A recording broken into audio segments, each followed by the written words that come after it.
नमस्कार। आज हम एक बहुत ही गंभीर विषय पर बात कर रहे हैं। 26 नवंबर 2008 के मुंबई आतंकी हमले। ये भारत के इतिहास का एक ऐसा दिन है जिसे कोई भूल नहीं सकता। जी बिल्कुल, एक काला अध्याय।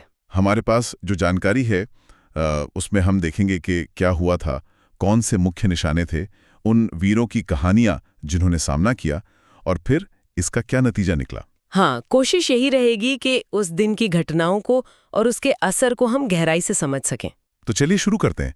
26 नवंबर 2008 की वो रात, क्या हुआ था उस रात? उस रात पाकिस्तान से लश्कर-ए-तैयबा नाम का जो आतंकी संगठन है, उसके 10 आतंकवादी समंदर के रास्ते से मुंबई में घुसे थे। समंदर के रास्ते से? मतलब कैसे? हाँ, उन्होंने पहले एक भारतीय मछली पकड़ने वाली नाव थी कुबेर, उसे हाईजैक किया और फिर छोटी रबर की नावों का इस्तेमाल करके वो मुंबई के तट पर उतरे। और उतरते ही उन्होंने कहर बरपाना शुरू कर दिया होगा। बिल्कुल, वो अलग-अलग टीमों में बट गए, छोटे-छोटे ग्रुप्स में, और उनके पास हथियार थे, AK-47, ग्रेनेड, विस्फोटक, मतलब पूरी तैयारी से आए थे। और ये हमले अचानक एक साथ कई जगहों पर हुए। हाँ, यही उनकी रणनीति थी, कोऑर्डिनेटेड हमले। और वो लोग GPS और सैटेलाइट फोन भी इस्तेमाल कर रहे थे। अच्छा, मतलब वो लगातार पाकिस्तान में अपने आकाओं से बात कर रहे थे। जी बिल्कुल, निर्देश ले रहे थे, बता रहे थे कि क्या हो रहा है। उनका मकसद साफ था, ज्यादा से ज्यादा मौतें और डर फैलाना, भारत की आर्थिक राजधानी को दहलाना। उनके निशाने भी बड़े सोचे समझे लगते हैं, जैसे छत्रपति शिवाजी महाराज टर्मिनस। हाँ, CST तो मुंबई की लाइफलाइन है। वहां अजमल कसाब और इस्माइल खान, इन 2 आतंकवादियों ने हमला किया।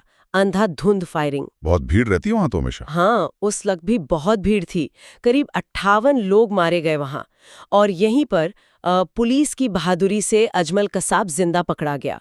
वो अकेला था जो जिंदा हाथ आया। फिर मुंबई की पहचान 2 बड़े होटल, ताजमहल पैलेस और ओबेरॉय ट्राइडेंट, ये तो आइकॉनिक जगह हैं। बिल्कुल, इन पर हमला सिर्फ हमला नहीं था, ये भारत की शान पर, उसके खुलेपन पर हमला था। ताज होटल में तो वो घेराबंदी 60 घंटे से भी ज्यादा चली। 60 घंटे? बहुत लंबा समय है ये। बहुत लंबा। वहां 31 लोग मारे गए। और ओबेरॉय में भी करीब 2 दिन तक घेराबंदी चली। वहां भी 30 से ज्यादा जानें गईं।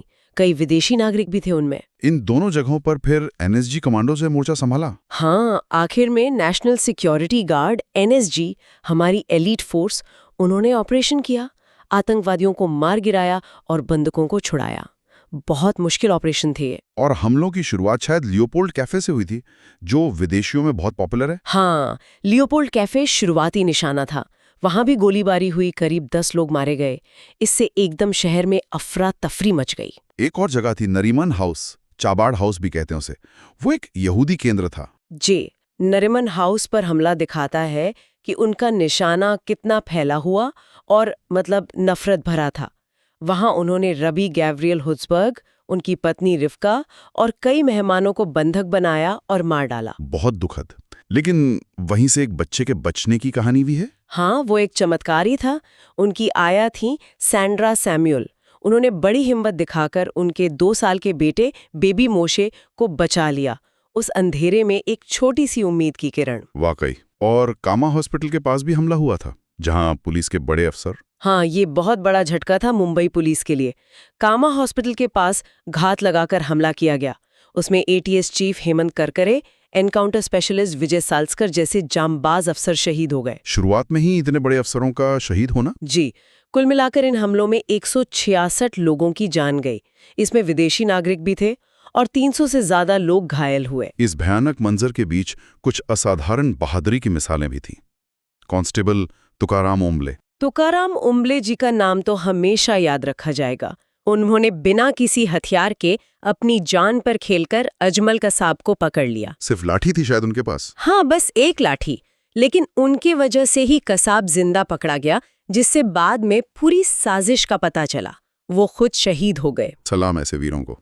और major Sandeep Unnikrishnan, NSG commando. Major Sandeep Unnikrishnan, Taj hotel में ऑपरेशन के दौरान उन्होंने अदम्य साहस दिखाया।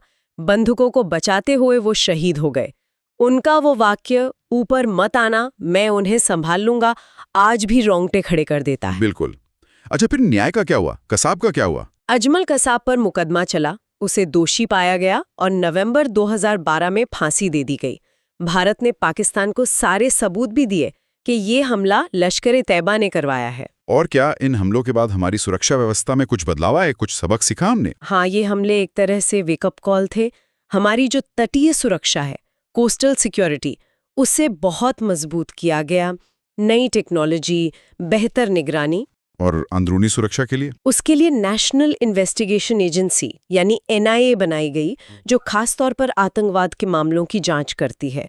बड़े शहरों में NSG के नए हब बने ताकि जल्दी से एक्शन लिया जा सके, और आतंकवाद विरोधी कानून भी सख्त किए गए। जाहिर है इन हमलों का असर बहुत गहरा रहा होगा लोगों के मन पे, देश की राजनीति पर। बहुत गहरा, भावनात्मक रूप से, मनोवैज्ञानिक रूप से। ये एक ऐसा जख्म है जो शायद कभी पूरी तरह भरेगा नहीं।